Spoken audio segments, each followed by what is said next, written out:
everyone and welcome to the Young and the Restless official channel. I hope everyone is having a wonderful day. Before we begin, please hit the subscribe button and give this video a thumbs up. The Young and the Restless update for Monday, March 9th indicate that Patty Williams will try to prove herself to Jack Abbott while Billy Abbott gets some disturbing evidence.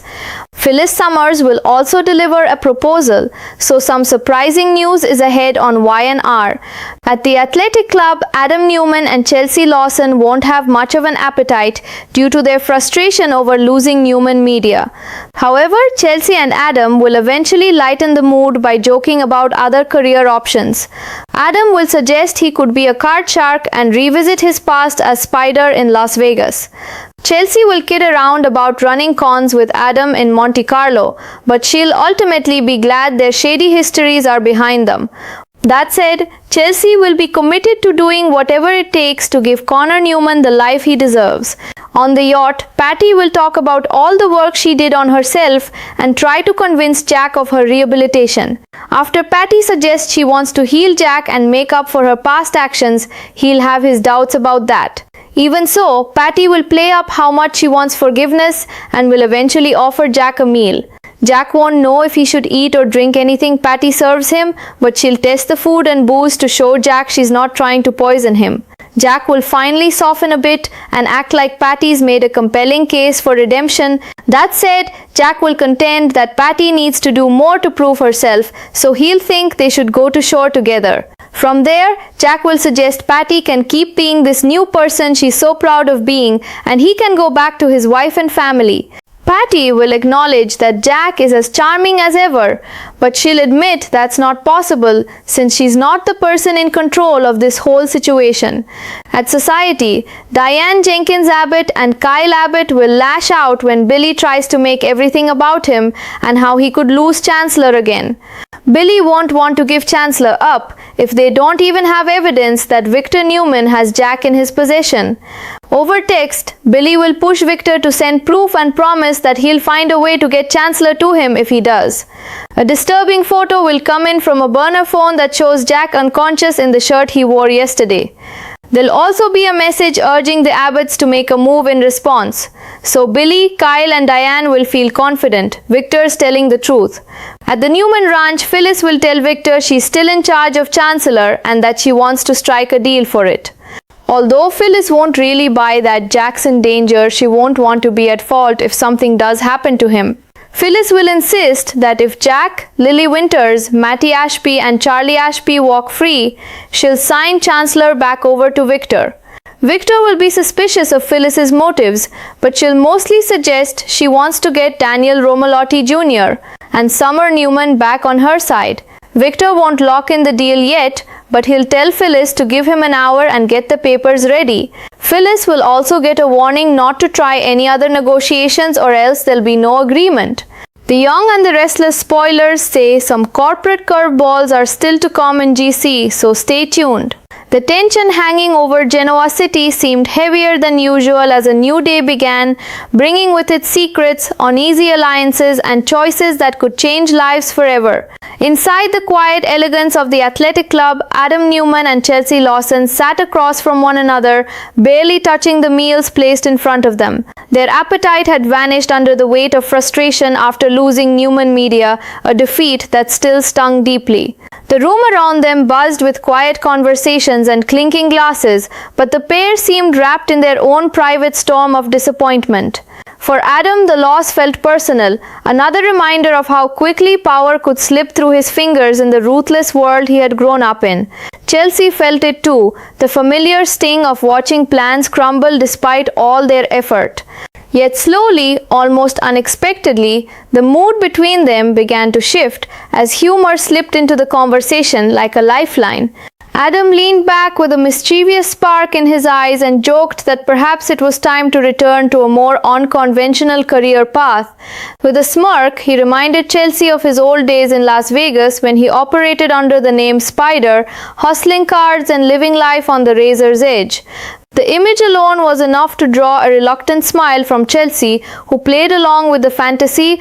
She teased that if Adam was heading back into the shadows, perhaps she could join him, running elaborate cons together in glamorous Monte Carlo casinos where the stakes were as high as the champagne towers. For a brief moment, the tension dissolved into laughter, their imaginations painting a picture of a dangerous but thrilling life they once knew.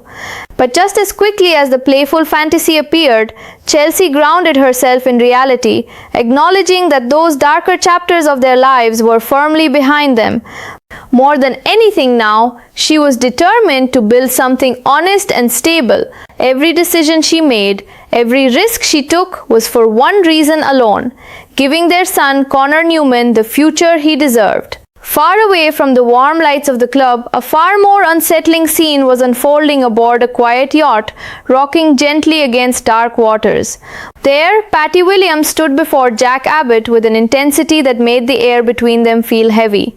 Patty spoke passionately about the long journey she had taken to rebuild herself, describing the therapy, the reflection, and the painful work she had done to confront the chaos of her past. Her voice carried a mixture of hope and desperation as she tried to convince Jack that she had truly changed. She insisted that all she wanted now was to help heal the wounds she had once inflicted on him and make amends for everything she had done wrong. But Jack's expression remained guarded, his eyes revealing the deep skepticism of a man who had suffered too much at Patty's hands to trust easily again. The memories between them were complicated, filled with fear and betrayal, and forgiveness was not something that could be offered lightly. Still, Patty refused to give up on the fragile hope she clung to. She spoke earnestly about forgiveness, about redemption, about becoming the person she always wished she had been. In an attempt to prove she meant no harm, she offered Jack a meal, presenting the food and drinks with an almost ceremonial care. Jack hesitated, the weight of suspicion clearly visible as he wondered whether it was safe to accept anything from her. Sensing his fear, Patty calmly lifted the glass herself and tasted the food first, demonstrating that there was no poison, no hidden trap waiting to harm him. The gesture seemed small, but it carried a quiet sincerity that softened Jack's stance ever so slightly. For the first time since their tense encounter began, Jack allowed himself to consider the possibility that Patty might truly want redemption. Yet even as he acknowledged her effort, he made it clear that words alone would never be enough. Jack eventually told Patty that if she truly wanted to prove she had changed, there was only one way forward. They needed to go back to shore together and face reality. He explained that she could continue living as the new person she claimed to be, proving her transformation through actions rather than promises. Meanwhile, he would return to the life waiting for him, his wife, his family, and the responsibilities that defined who he was. The plan seemed simple, even reasonable, but Patty's reaction immediately revealed that things were far more complicated than Jack realized. With a bittersweet smile, she admitted that Jack was still as charming and persuasive as ever. However, she also confessed something chilling that changed the tone of the entire conversation. The situation was no longer entirely in her hands. She wasn't the one truly in control. Back in Genoa City, at the stylish restaurant society, another confrontation was building between members of the powerful Abbott family. Diane Jenkins Abbott and Kyle Abbott found themselves growing increasingly frustrated as Billy Abbott once again made the situation about himself. Billy's anxiety revolved around the possibility of losing Chancellor, the company he had fought so hard to hold on to. To Diane and Kyle, his focus felt misplaced when the real issue at hand was Jack's safety. Billy argued that surrendering control of Chancellor would be reckless if they didn't even have proof that Victor Newman actually had Jack. The debate grew heated, with each side convinced they were protecting the family in their own way. Beneath the surface of the argument, fear lingered heavily, because no one truly knew how dangerous the situation might become. Determined to force the truth into the open, Billy sent a message directly to Victor, demanding proof that Jack was indeed in his possession. He made a bold promise in return, telling Victor that if he delivered evidence, Billy would find a way to transfer Chancellor back to him. The room fell into tense silence as everyone waited for a response. Then suddenly, Billy's phone buzzed with a message from a burner phone, and what appeared on the screen sent a shockwave through the group. The photo showed Jack unconscious, still wearing the same shirt he had worn the day before. The image alone was disturbing enough, but the accompanying message made things even more urgent. It urged the Abbotts to make their move. In that moment, the doubts vanished, replaced by the terrifying certainty that Victor had been telling the truth all along. Meanwhile, at the sprawling estate of the Newman Ranch, the ever-calculating Victor Newman faced another unexpected visitor. Phyllis Summers arrived with the confidence of someone who believed she still held power in the situation. She reminded Victor that she remained in control of Chancellor and made it clear that she wanted to strike a deal. Though she admitted she wasn't entirely convinced Jack was truly in danger, she also refused to risk being blamed if something terrible happened to him. With a calculated calmness, Phyllis laid out her proposal. If Jack, Lily Winters, Matty Ashby and Charlie Ashby were all allowed to walk free, she would sign Chancellor back over to Victor. Victor listened carefully, his expression revealing nothing, while his mind undoubtedly raced through possibilities. He had spent decades mastering the art of negotiation, and Phyllis's sudden willingness to deal made him suspicious. When he questioned her motives, she offered an explanation that sounded almost personal rather than strategic. According to Phyllis, her real goal was repairing her fractured relationships with Daniel Romalotti Jr. and Summer Newman. She wanted them back on her side, and resolving this crisis could be the key to making that happen. Even so, Victor wasn't ready to finalize anything immediately. Instead, he told Phyllis to give him 1 hour and prepare the paperwork. At the same time, he delivered a stern warning that carried unmistakable authority. She was not to attempt any other negotiations in the meantime. If she did, the deal would disappear entirely. As the day unfolded, the city of Genoa City stood on the edge of major upheaval. Deals were forming behind closed doors, loyalties were being tested, and the fate of powerful companies hung in the balance.